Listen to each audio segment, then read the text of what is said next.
Welcome to, I'm not going to call this week 6. This is the 6th session. This is going to be a bit of a break week, a catch-up week. I understand it's a lot, learning all of these new things on top of living. So I want to give us this week to catch up. I'm going to give a lot less this week. So I'm only doing 3 exercises in the Pilates Workshop because that kind of takes us to the end of the beginners portion of the series. After this exercise, so today we're doing neck pull, shoulder bridge, and jackknife. And after jackknife, you would turn on your side for the side kick series. So that's, from side kick on is pretty much what I would consider intermediate. Beginner, intermediate, don't overthink it, okay? Stuff you need to learn. So we're gonna finish on exercise 24 today. So we are set up for neck pull. And the start of neck pull is like seated forward stretch. So your legs are as wider than your hips, maybe as wide as your shoulders.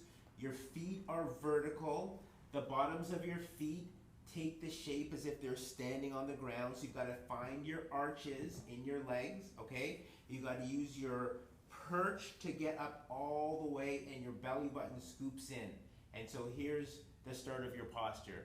So our hands go behind our head, okay, just like they did in the Ab 5 series. And when we do that, we always go finger to wrist, okay? And we're pressing our head into our hand and our elbows are staying wide. Okay, so this is the start of neck pull. Neck pull is what it sounds like. So I'm pressing and pulling my hands into the back of my head, and I'm gonna pull myself into a C curve. So remember your C curve rules, pulling your belly button in and your ribs up. So for this one, you gotta work hard to keep the space between your neck, okay? So pull, pull, pull. And this, honestly, you'll feel it from your head, like way down, like stretching. So it'll help you understand how much the back line is part of the body. Okay, so that's your start, that's your first part, and then you're gonna stack yourself back up. And then from this stacked up position, you're gonna hinge back to 45, okay, and then you're gonna articulate down, one bone at a time, trying to keep the elbows wide. So you can see, I'm still struggling to learn this one. I'm not even sure I consider this exercise totally possible, but I'll work on it, I'll keep guys up. But the idea is, the skills and the stretch are connected to the shapes, so just keep working on the shape. Okay, so we're behind our head. Now from here, you're supposed to pull up with your hands behind your head. Honestly, I think most of us are gonna find it easily to do a roll up to halfway, hands behind the head, and then you gotta finish in the C curve. So let me take it from the beginning then. So I'm gonna start here, nice and tall. Hinging back. Articulate one bone at a time, elbows are wide. Roll up to half, and then scoop your head forward to your knees. Stack it all the way up. Hinging back, 45 degrees, scooping, pressing up the legs. Articulate down one bone at a time. Roll forward to half. Move forward onto your knees. Okay, so that's neck pull, okay? From neck pull, we're gonna transition to shoulder bridge. And shoulder bridge,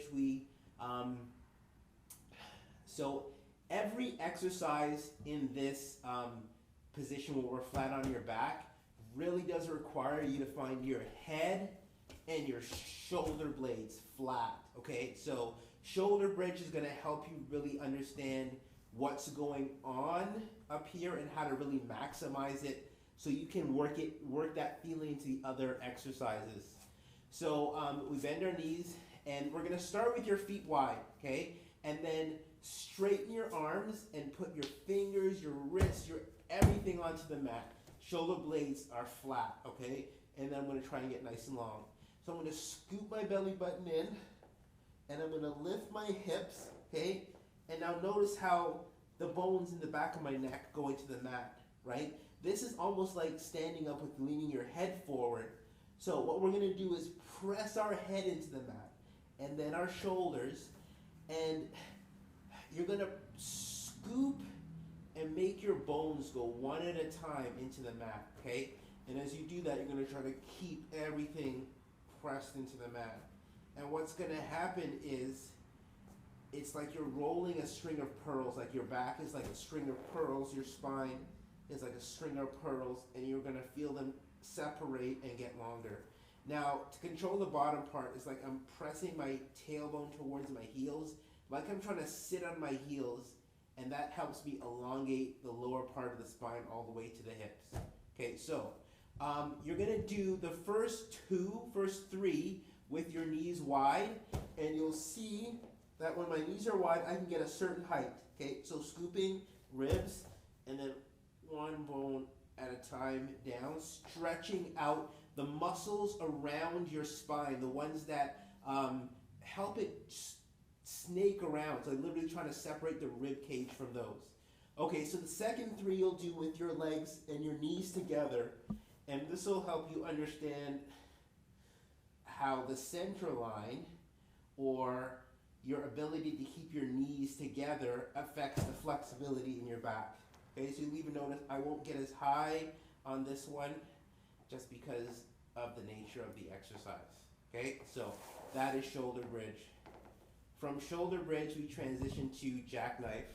And so jackknife, Pilates stance, wrap my legs together. Okay, my hands, my wrists, my everything press in. And getting to do this, that's part of the art of getting good. So we're gonna push into our rollover, and then from our rollover, we're gonna lift our heels as high as we can. Now I've gotta wrap my legs together, and then scoop and come down. Woo! Okay, yours might not look like that. So from here, if you guys get to this part, and you're lifting your legs, okay, and you're wrapping your heels, I want you to keep focusing on keeping these legs wrapped together, and then scooping down, like keeping the shape. So the idea in the jackknife is that, well, it's kind of combining the rolling in your spine that's happening here, and even when I lift up here, I gotta use my glutes, right? And so we're learning to roll the spine while the hips are on. So the jackknife is like supercharged of all of that. So when my legs get here, we wrap our legs together. So the wrapping of the legs is the most important part. If you're wrapping, you'll get your rollover. Now getting to vertical may be hard, okay? So if you're here, keep wrapping. As long as you're wrapping as you're pulling down, and you're feeling like you're stretching through the back of the hips, like working on the ability to get your legs straighter. That's a big, big part of what we're doing. So remember, the shape being the ideal thing is the guide that lets you know what you have to work on. But the skills, as long as the skills keep getting better. Okay, so today you got a lot of wrapping of the hips and scooping of the belly bone and a belly button, and that's just the skill. And we're gonna get good at it in our Pilates, and then as you guys continue, I'll show you how to do it in your lifting. Woo! Jackknife is a doozy. You can see I'm feeling that one. Okay, so that's it. Those three get you to exercise number 24. We're more than halfway done. Enjoy your rest week. Be unconventional.